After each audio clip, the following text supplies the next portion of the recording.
Okay, welcome back to the Shared Practices podcast. I'm here with George Hariri. George, how's it going? I'm doing good. I'm excited for today's episode. I think this is long overdue for our specialty audience out there, so I'm hoping that they really enjoy this. Yeah, it's kind of funny because I feel like specialists are kind of on their own for a lot of things. Like there's a lot of practice management info for GPs and there's a lot of podcasts, but like the more niche down you get, the less specific content there is. So I'm excited that we can bring some specialty content to the podcast. So what are we talking about today?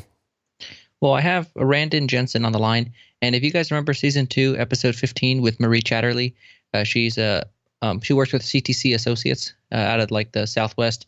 Randon Jensen's one of her partners over there. He's a practice broker, and they do a lot of specialty. Well, I mean, they don't specialize. They happen to be doing a lot of them.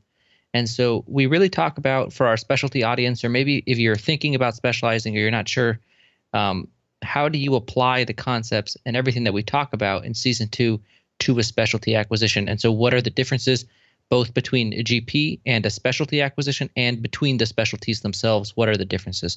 So we tried to get a lot into an hour. And I think it came out really nice. So I think you guys are really going to enjoy it. Awesome. Let's go to the interview. I have with me today Randon Jensen. And if you remember season 2, episode 15, talking about passing the insurance baton with Marie Chatterley, one of my favorite interviews I've done. Randon is Marie's partner, so they both work for CTC Associates, and they're partners in crime.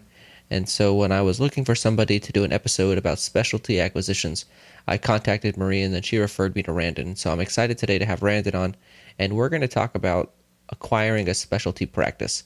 And it's going to be a bit of a tough topic because there's so many different specialties to cover all in one episode. So what we're going to do is any specialty that is unique in a certain regard is going to be mentioned, but then kind of the rest are all going to be kind of lumped together as we talk about everything. And before we get in, I just want to shout out Hunter and Yehuda from our Facebook group are pretty much the reason why this episode is happening. We have one endo resident, one endodontist, that are really emphasize the importance of this episode, and so it's on the schedule now. And so a big shout out to them. And Randon, how are you doing today? Great, George. Hey, appreciate you having me on. Thank you for the opportunity.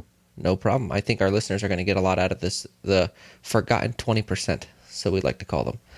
The forgotten 20%, I like it. And so, Randon, why don't you just tell me a little bit about yourself? Sure. As you mentioned, I'm a practice broker. I work with Marie and her father, Larry. I came on board with Larry. Larry's been doing this since 88. Came on board with him in 99, so I'm in my 18th year. Just starting my 19th year of facilitating practice sales. We work exclusively in dentistry, working with dentists and dental specialists. We're primarily in the Western United States in terms of our footprint for practice listings, Colorado, Utah, Idaho, Nevada, Wyoming, Arizona, New Mexico. We worked with hundreds. I think at last count we're at like 1,800 dental practice transitions that we facilitated. So worked with a lot of great doctors over the years. We're very, very fortunate. And it's a great service. We love working with doctors and helping doctors and with such an important transaction in their career. And Randon, kind of the numbers I'm hearing is the 80-20 rule between GPs and specialists. Are you finding that is that about the number you're seeing, and is that kind of how many transitions, 20% of your deals are specialty deals? Yeah, Pareto's law, I think it would apply. I would say we've never sat down and done the math to determine what percentage of the transitions we facilitated have been specialty practices, but I would say that's a fair estimate. And do you guys have more difficulty selling specialty practices than you have selling a general practice? Oftentimes that can be the case. Yeah, it depends on the specialty and it depends on the location, as with anything. But some specialties are more difficult than others. So which ones would be more difficult? Well, prosthodontists, for example, are probably the most difficult. I think we've had Larry and I and Marie together, maybe 3 prosthodontic or 4 prosthodontic practices in all the years we've been doing this.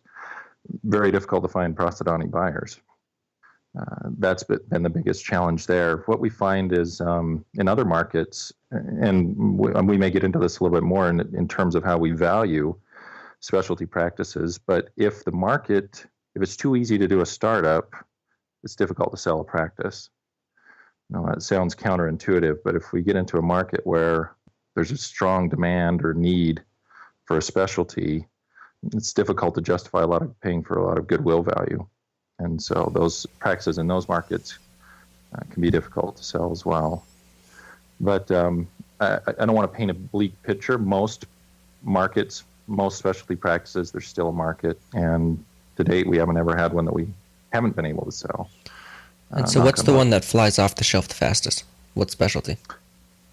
Well, pediatric dental practices probably are, I would say either that or orthodontic, because they're probably the most prevalent. Depending on market again.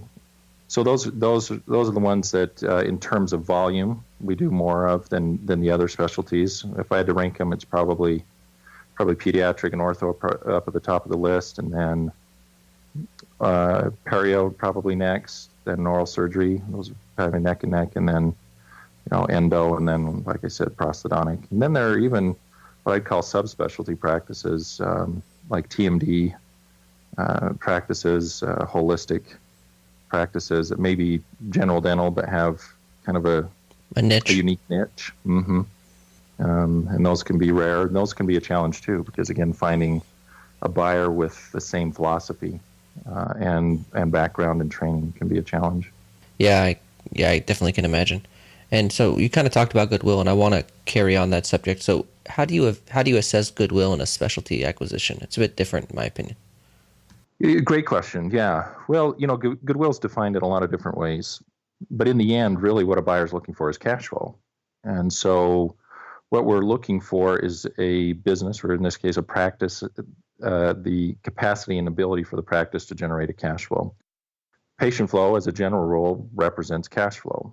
And so with Goodwill, we're looking at the risk and reproducibility of patient flow.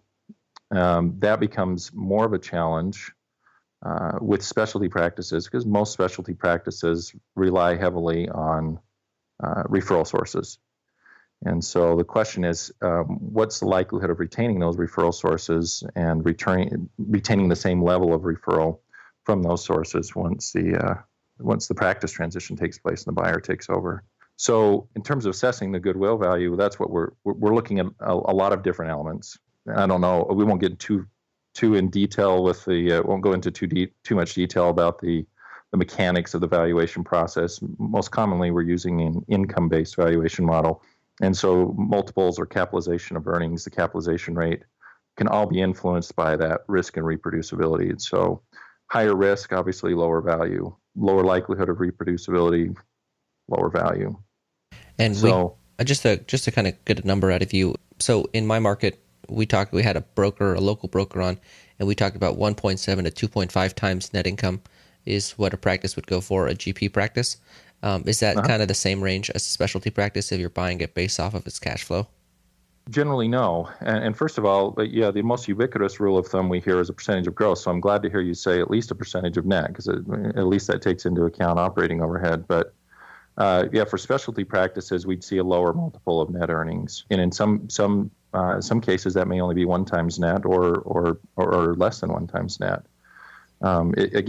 A lot of factors. It can depend on the market and depend on the specialty. So some of the pediatric practices, they're oftentimes much more similar to a general practice, so we may see a multiple that high. But for example, endo practices usually operate at a much lower operating overhead. Those that I've worked with are usually have an operating overhead somewhere in the 30% range, which means their net's much higher. Then as a multiple of their net, they may only be at 1 times net, but that's a much higher percentage, say, of gross, for example, than you'd get with another specialty or with a GP practice. Okay, that makes sense. Yeah. So as a general rule, lower multiple of net earnings. Okay, and then you touched on a topic that I think is worth addressing about if doing a startup versus an acquisition for a specialty practice, because I feel like if I was a specialist buying a practice, the referral source, the patient flow is a little bit more fragile than it would be if it was a GP office, because you're dependent on your colleagues referring you patients. So what do you feel about doing a startup versus an acquisition in a specialty? Well, it's a great question. And you have to look at obviously when you're doing your due diligence, and we can get into that, but in terms of the referral source and the strength of the referral base. But like I was saying earlier, we find that there's, depending on the market, there's kind of this bell curve of value as it relates to, on your XY axis, value versus, or goodwill value specifically, versus competition in a marketplace. And so what we find on two ends of the spectrum, the value is adversely affected. If patients are too easy to come by, then value is low. Because why pay $800,000 for example, for a specialty practice when I could spend less than half that and be up and doing, and just hang a shingle and start from scratch, because there's such a demand in a practice, in a market, excuse me. And on the other side, then if the market's too competitive, then the risk is, well, if I take over this practice, the likelihood of retaining those referral sources and not having them disseminate to all the other specialties that are vying for those referrals becomes higher. So a higher risk, lower value. And so how do you assess demand? Is it a GP to specialist ratio, or is it a specialist to population? Well, we want to look at both, and each market has a little nuance, because what we find, certain markets, the dentist to population ratio, or excuse me, the dentist to specialty ratio may not give us an accurate picture, depending on how likely the GPs are to try and keep specialty treatment in-house. You see what I'm saying? Yeah, I see what you're saying. There's some markets where if it's very competitive for the GPs, then what the GPs find is, well, I've got holes in my schedule. I normally wouldn't tackle that molar endo, but I'm going to try and keep it in-house because I don't want to see the money walk out the door. So we may have a very high GP to specialty ratio in that market, but that may not necessarily translate to a lot of work for the specialists. So it would still be good to look at your local, dentist to population ratio, so that you see how busy they will be, and then Correct. How much referrals you will get. And then right, yeah, a bigger picture there. Mm-hmm. You asked me, or you said that you assess the strength of the referral source or the quality of the referral source in your due diligence. How do you assess the quality of a referral source? Well, great.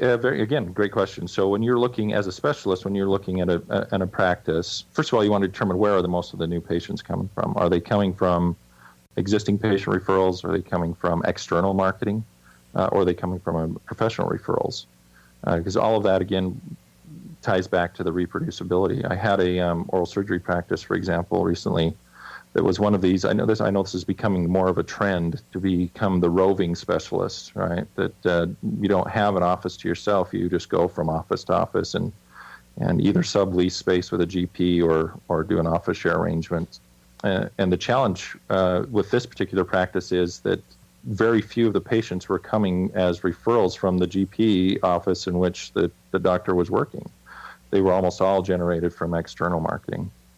So it's a little bit of a tangent, but you have to look at that, and then from that standpoint, then, double-edged sword. Yes, could you reproduce it by doing the same type of marketing? Yes, but you also have to consider the cost associated, because if you ever stop, you have to keep investing money into that marketing in order to keep the patient flow.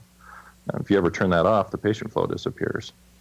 Yeah. So that's another thing to consider. But back to the due diligence, when you're looking at when you first then are considering where are the new patients coming from, and if the practice, the majority of the new patients are coming from professional referrals, then let's look at that referral base. One of the, in no particular order, but one of the first things we look at is the breadth of the referral base.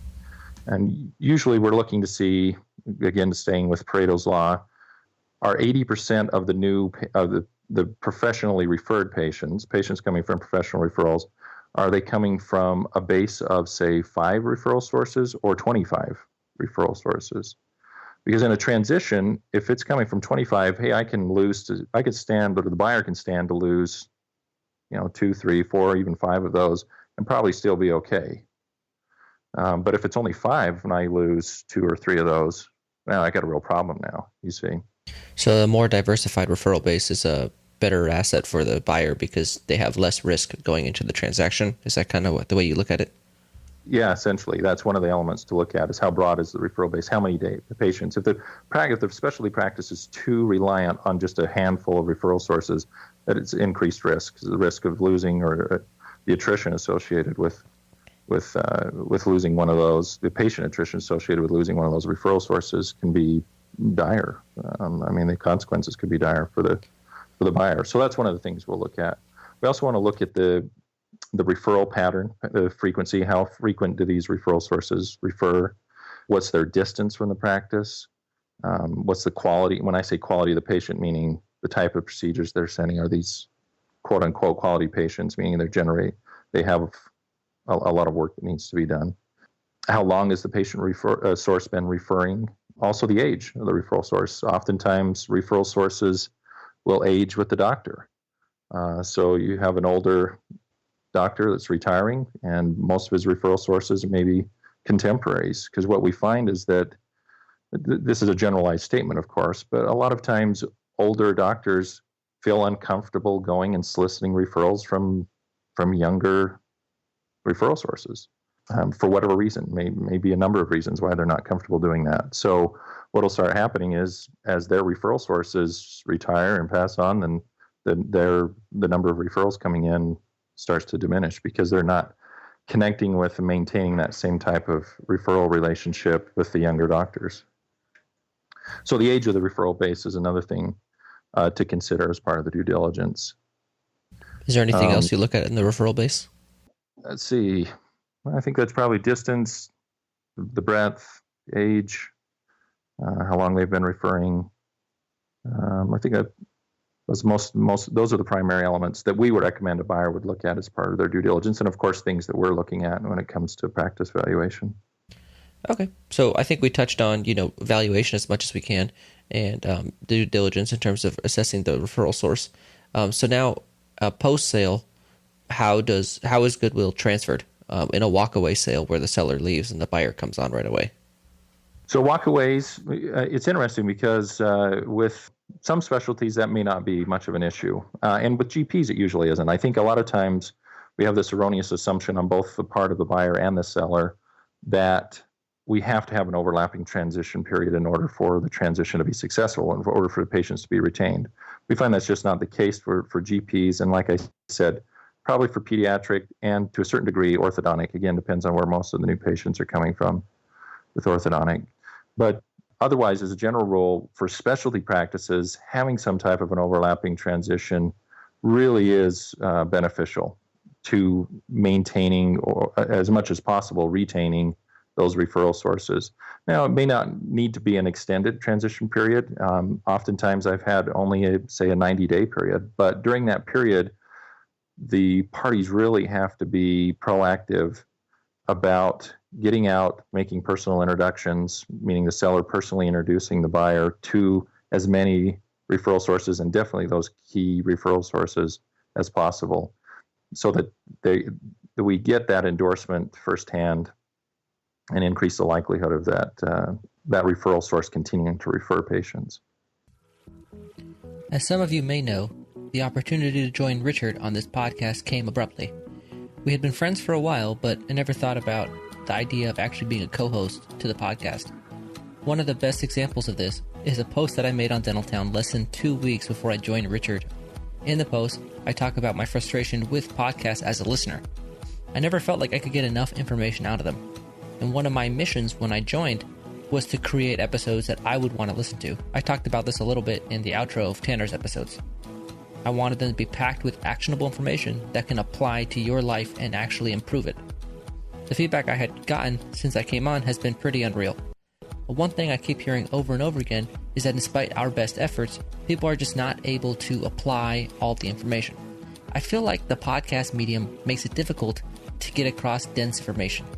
It's listened to passively, and it's hard to take notes when you're driving or doing something around the house. That's why, since I've come on, we've tried to add episode resources and create a place for discussion on our Facebook group. Ultimately, this challenge is exactly why I'm so excited for the Ownership Accelerator. It's my opportunity to fix everything that is wrong with the podcasting medium in my eyes. It's my opportunity to really explain things thoroughly in a format that is more appropriate for the type of information that we're trying to convey. With hours of lecture, a thorough handbook, worksheets, Excel files, and checklists, we're able to really provide everything you need to successfully enter practice ownership and buy a practice. I teamed up with Paul Goodman and a great group of experts to ensure every topic in the course is covered thoroughly by a professional. Trust me, you are not going to want to miss out on this course. As a thank you to our loyal audience, we are going to be offering an exclusive discount for the first 50 people to sign up on our waiting list. Click on the link in the description below and sign up on the waiting list for access to the discount and first access to the course. We could not be happier with the way it's turned out, and I know that you guys are just going to love it. Okay, so the longer transition, that kind of just makes sense. You know, the longer transitions help that buyer warm up to the general dentist.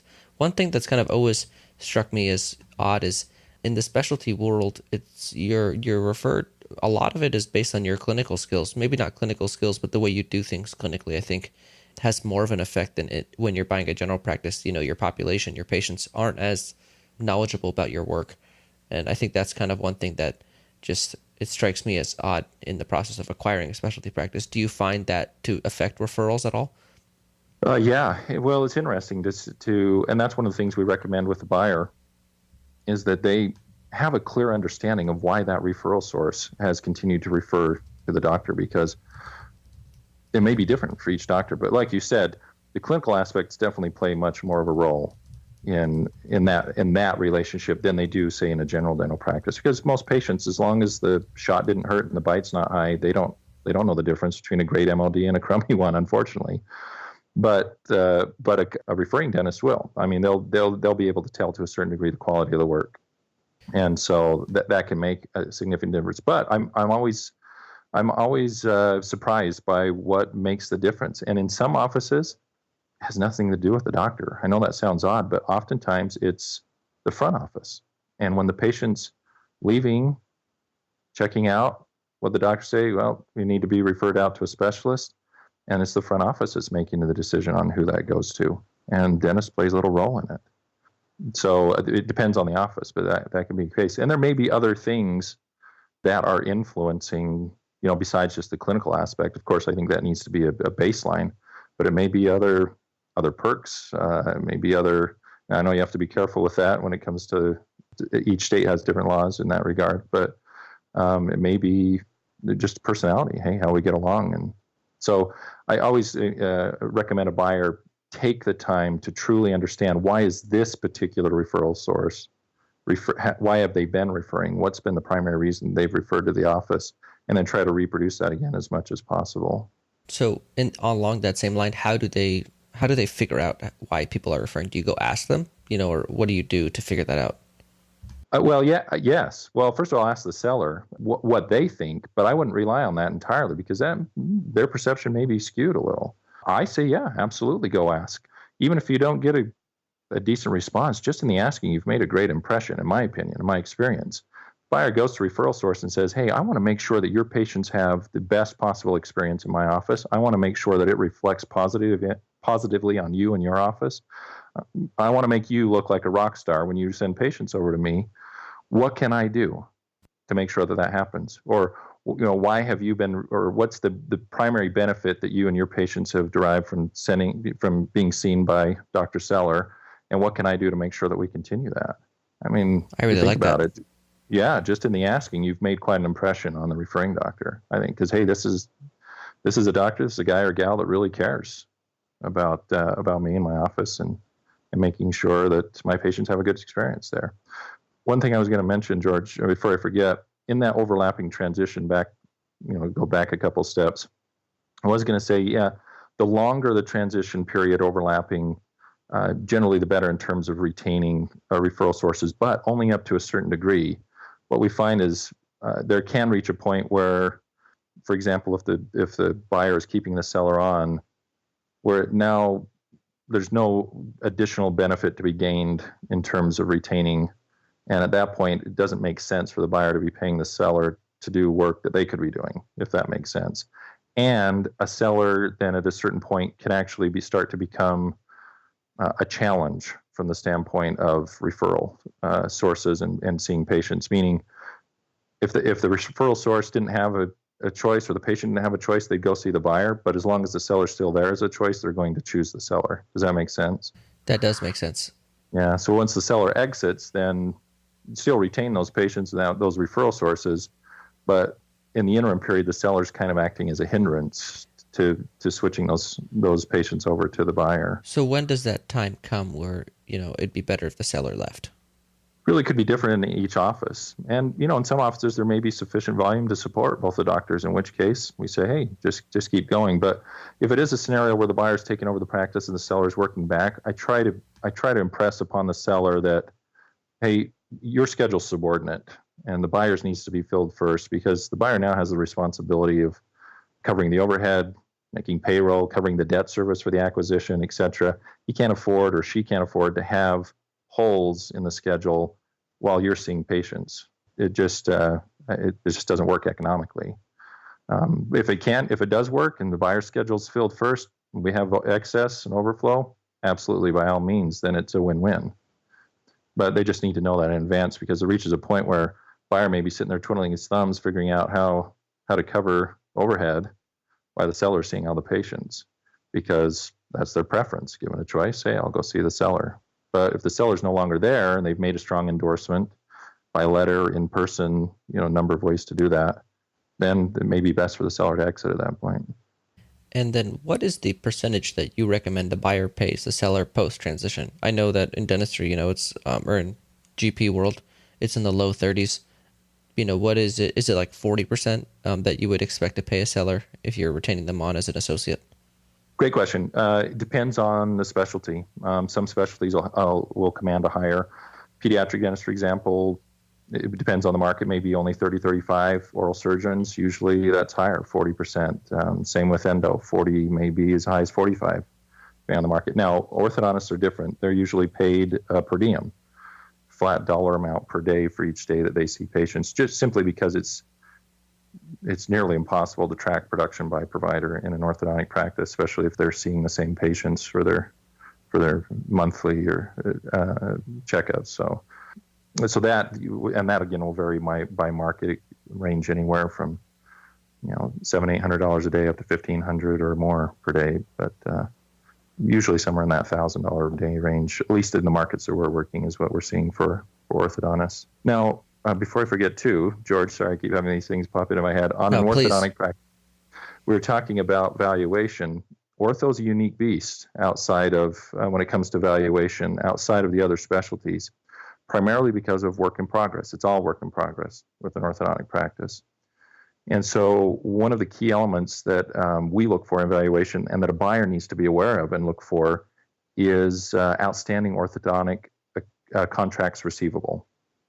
That can make the difference between a buyer stepping in and finishing work and getting paid for it, or stepping in and finishing work for which the seller's already been paid.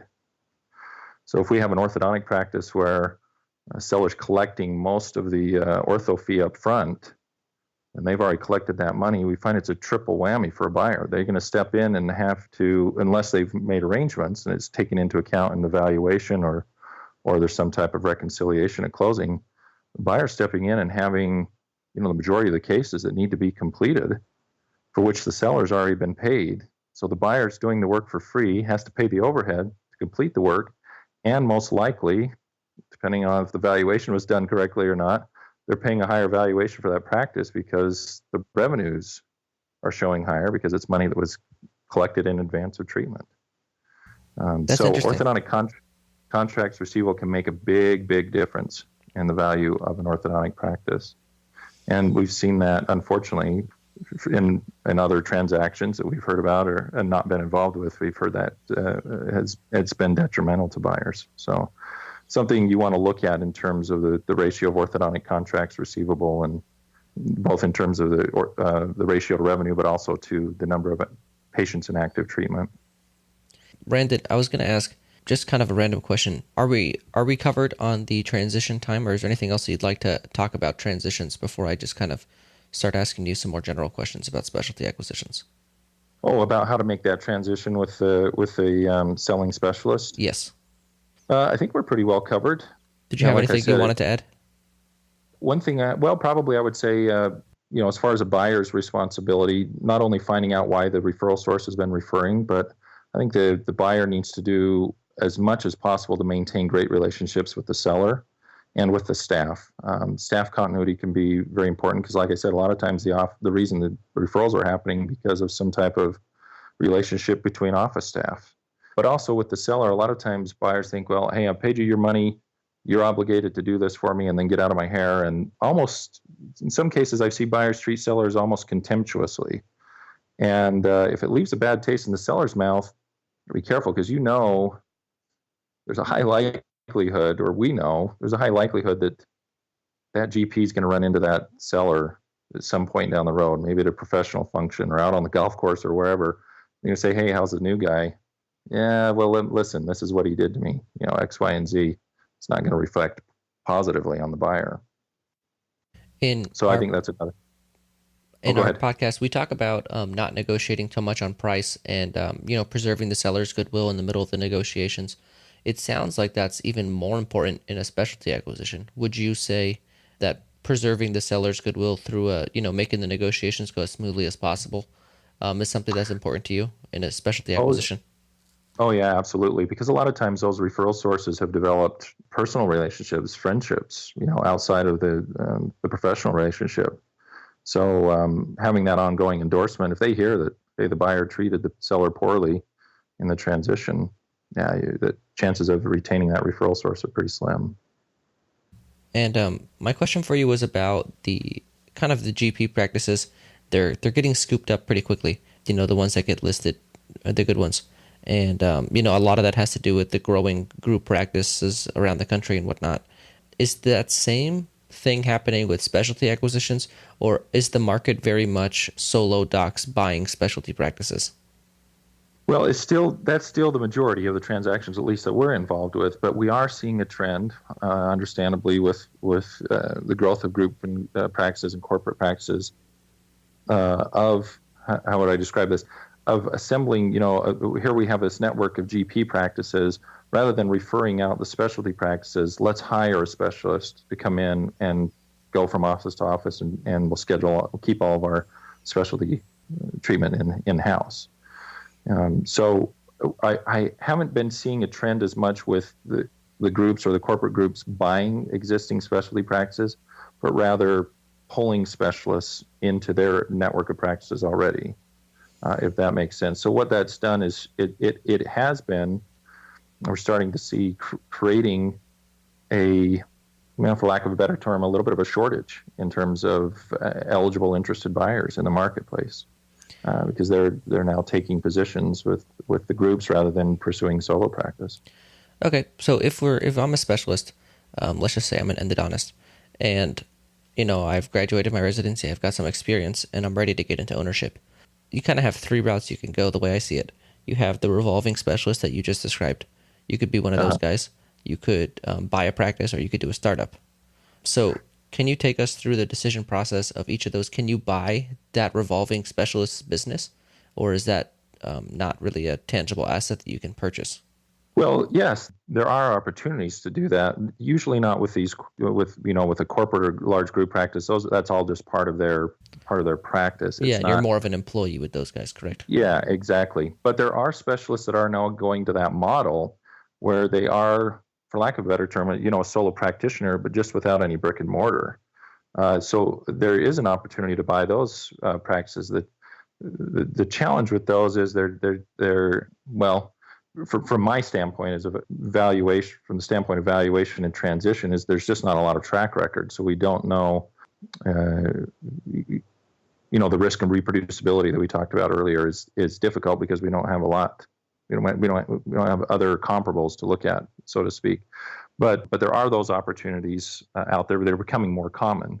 And so being able to step in and buy that. Now, having contracts with the GP offices to provide services in those offices will increase the likelihood of being able of that reproducibility.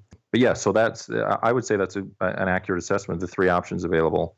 Say to an endodontist coming out, do I go to work for a corporate group? Do I get into a solo practice? Now, the solo practice could be the traditional solo practice, having my own office, or it could be, or the third option is, I start one from scratch. So which option would you recommend? I mean, I know it's market dependent, but can you kind of go through deciding between those three options? Because personally, when I'm looking at it as a GP, I like the revolving specialist model for a specialist, assuming they can get busy. And that's always one that's intrigued me from their perspective. I know it's new and, it's a bit different, but I've always liked it. And even from my perspective, bringing specialists in the office when you have the demand. So I'm just curious, how would you assess those three options if you were a specialist looking to get into some sort of ownership? That's an excellent question. Well, so the start, you mentioned that the revolving model is being appealing, and it may very well be. And the beauty of that is that there's very little out-of-pocket expense as a general rule to get going on that. Not to say there isn't risk associated with it, but if a doctor's looking at coming out a specialist and they're looking for a solo practice opportunity, let's say, so they're deciding between those two options. If there isn't a practice available to acquire, the only other alternative may be to start one. Now, in some markets that may be foolish, in others it may be the way to go. But starting a revolving practice like that represents ostensibly a much lower risk because you're not having to make an outlay for tenant improvements and equipment and the other tangible assets that go with establishing a traditional brick and mortar practice. So instead, it's going and knocking on doors. Hey, doc, you're currently sending out all of your root canals. What if I come in on one Friday a month or whatever, or take care of all of those for you, and we work out an arrangement where I use your office when you're not here, and it benefits both of us. Something along those lines, and then you set up a network of practices. Now, obviously, the downside to that is it means you're traveling and working out of a different office every day, but ostensibly or potentially. But yeah, I think there's an opportunity there. Definitely something to be considered. I think back to your original question of what should you be looking at, or how do you make that decision of, do I go the corporate route? Do I go a private practice route? Well, it really comes down to the value system of the individual and what their goals and objectives are professionally. I think what's been driving a lot of that decision-making in recent years is the cost of schooling, dental school, and then specialty on top of that. Most doctors starting right out, dental professionals, have a lot of debt. And I think their concern is, how am I going to pay this off? And also then jump into additional debt associated with acquiring a practice and going into private solo practice or even private group practice. And so the assumption is, well, I'll go for the safe route and I'll take a job with a corporate group, and they're offering me a fixed salary, or they're offering me a commission base that's pretty attractive, plus benefits and so forth. And for some people, that may be the right route. Part of it's risk tolerance, what they're comfortable with. But there was a study done a couple of years ago where they looked at, it was an accounting firm back east, where they looked at it was primarily general dental that they looked at, but they looked at two dentists on the same career, or different career paths, but doing the same amount of dentistry over the course of their career. Same number of crowns, same number of MODs, et cetera. And what they determined is, over an average career span, one doctor going to work for a corporate group, one dentist going into private practice for him or herself, that the estimated difference in career earnings was over $7 million. So that's another thing to consider too, is do I want the safe route, or do I want the potential? Obviously, with risk comes a greater upside potential. And in addition to that, personality of a lot of doctors, especially those that are specialists, have gone into specialty. A lot of times they're a little more driven, and there is something to be said for building something of your own and having something that you take complete ownership of and that you created. So going into private practice can help fill that need as well. More of that after the break, but first, a quick word from our sponsor, Q Optics. Okay, so what's the deal with side shields? Apparently, according to OSHA, you have to have a centimeter of protection behind your eye line. So on either side, your glasses have to wrap back and protect you from blood and splatter and everything. So many loops don't extend a centimeter past your eye line from the side, from a lateral view. So they have to add these dumb little plastic side shields, and they break, they fall off, then you've got one of them, or you've got one that kind of attaches funny. They don't allow your glasses to fold, your loops to fold in quite right. I love that the frames that Q Optics put out don't require side shields because they wrap around far enough. They do their job. They're both eye pro and magnification. I know it's a little thing, not a big deal, but it's the little things that I love, including the case. Every other case that I've had for my dental loops, either it's this teeny little box that doesn't fit my battery and the loops and the side shields and everything else, or it's a briefcase.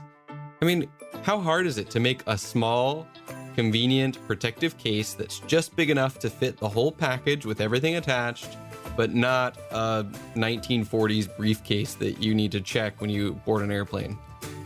Q Optics has just thought about these things, and rather than doing it the same way everyone's always done it, they've made something better. So if you're ready to upgrade your experience with your loops, email sales@q-optics.com. And so when you're assessing, I don't want to get too much into it, but I think a lot of our listeners might be deciding on a specialty or if they should go into a specialty. So I want to end this interview talking about that. I mean, I know this is kind of an odd question, but what are the income ranges? I feel like I hear such a large range of incomes for specialists. I hear they make some crazy amount of money, and I hear they make, close to what a GP makes. So for each specialty, what's the kind of income you can expect as a specialist? And, just kind of help our listeners who are maybe deciding on whether they should go into a specialty. Yeah. It is market specific, because I have seen some specialties in some markets that struggle, whereas in different markets they do very well. And that's same true for GPs, though. I would say, as a general rule, in my experience of my colleagues, very rare for us to see a specialist who struggles. In most cases, they do very well, and usually better than their GP counterparts. But there are a lot of factors other than just the money. If that is the primary factor, then I would say, yeah, you want to do a specialist and then go to a market where nobody else wants to be, right? But there are obviously trade-offs to that. But if that's, in terms of that value system I was talking about earlier, if a certain return on investment or a certain income is the key, is the most important, then I would say, yeah, the earnings potential with this for specialists, as a general rule, are much can be potentially much higher. But then also the trade-off is too, you are limited. You don't have the variety that a general dentist has. You're limited to that one particular specialty. The joke we always use is that endodontists, for example, because they're low overhead and usually high gross, that they have a license to print money.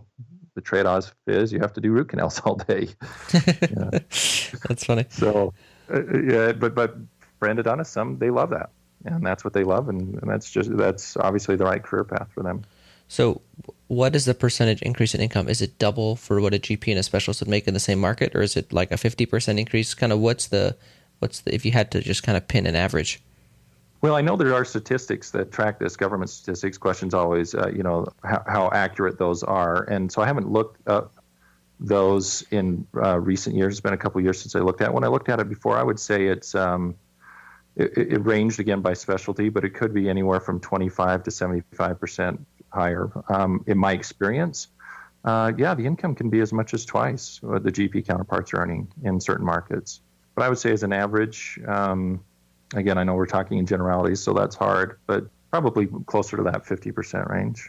And then you said endodontists, that kind of joke we made earlier about them printing money. So in the order of specialist earnings, kind of what's the ranking system? I mean, I don't want to, I know that's very market dependent and whatnot, but just a general rule, which specialists tend to have the higher earnings versus which ones don't. That is a great question.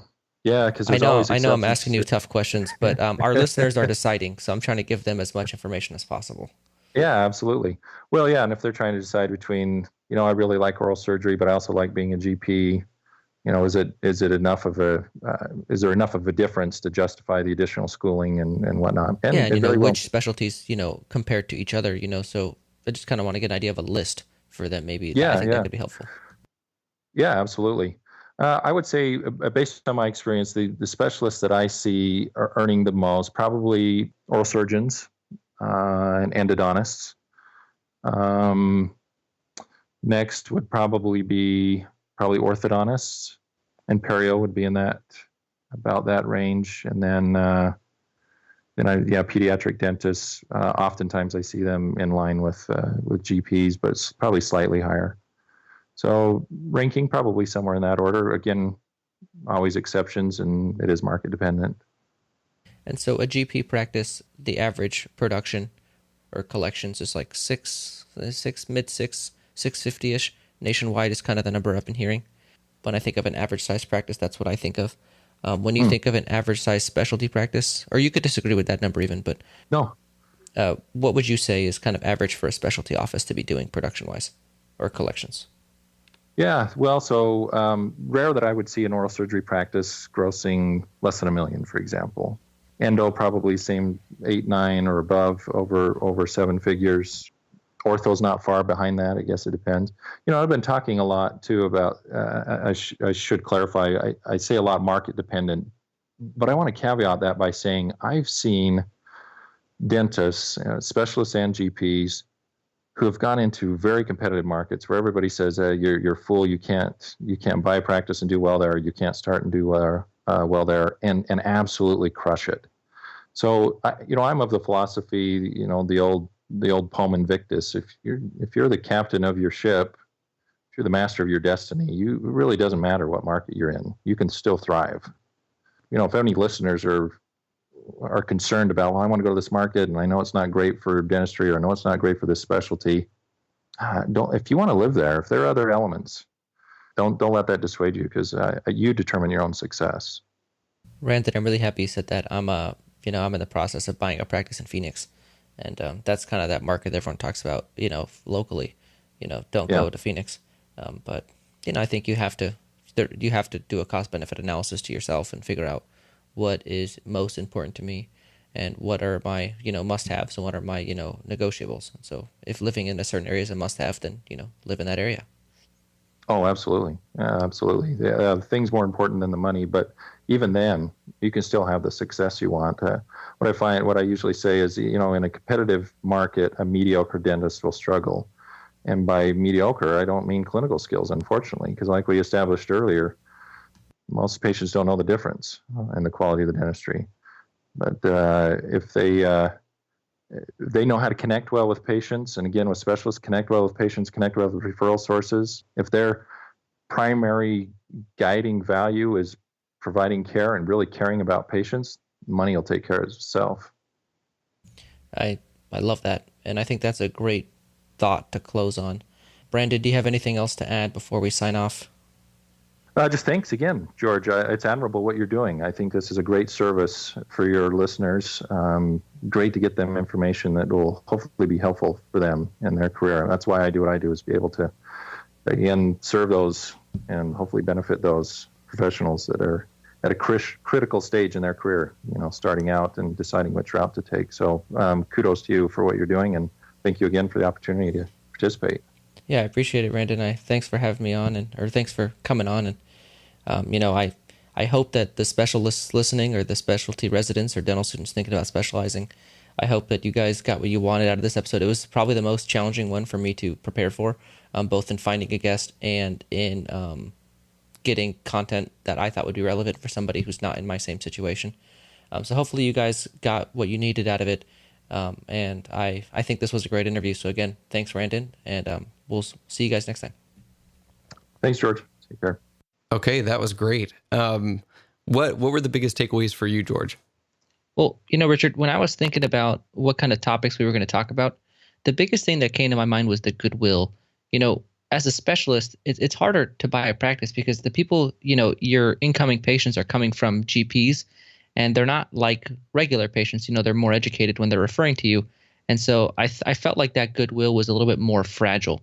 Yeah. And that was one thing that I would be concerned about as a specialist buying a practice is, is my referral base going to stay there or not? And so that was one of the big things I wanted to get out of the interview. Well, and it's kind of like there's the demographics that you're looking at overall, but then there's the demographics of like GP to specialist, and that whole dynamic and that relationship. Like it's hard to, if the specialist was one way personality wise and did things this way, then that's what your GPs kind of expect. And you're going to have to kind of take over and transfer and change that relationship as it needs to be changed. But it's kind of a delicate handoff.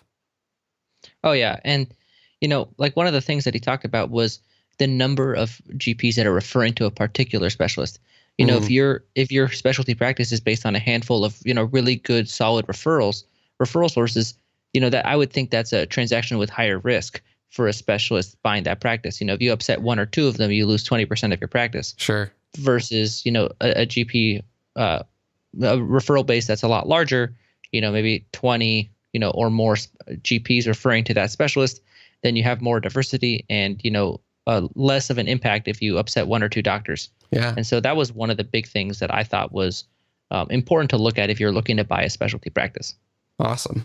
No, it was great. It was great to kind of hear the differences and the similarities. And, we need more specialty info on the podcast. So if we find anyone else or hear of anyone else, we'd love to have them on the show. So, but I thought it was an interesting discussion you got into him with him about kind of the hypothetical. If you were a dental student, what would you look at and why?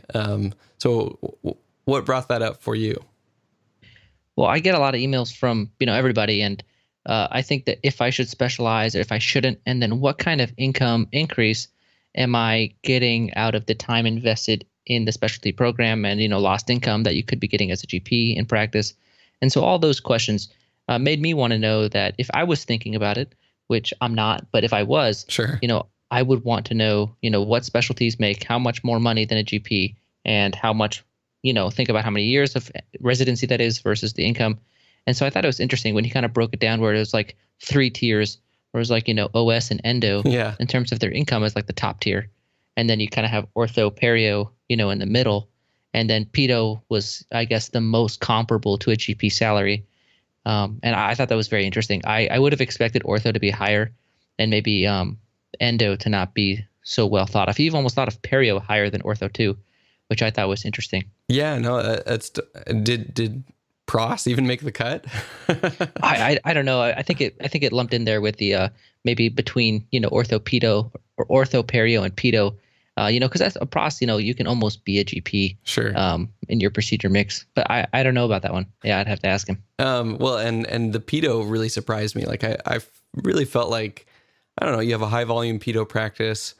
I guess maybe it averages out like Medicaid versus non-Medicaid, like, but that really did surprise me. And it's, at the end of the day, you really want to be doing something you're passionate about and you care about, but it's nice to have some data to also make financial decisions around. And part of this is a financial decision. So it's like, it's not like people are going to make this decision entirely like, oh, well, this one makes significantly more money, so that's the only reason I'm going to do it. It's like, no, you obviously you enjoy it, but sometimes if you like two things, that tiebreaker of who makes a little bit more or the work-life balance can definitely tip the scales one way or the other.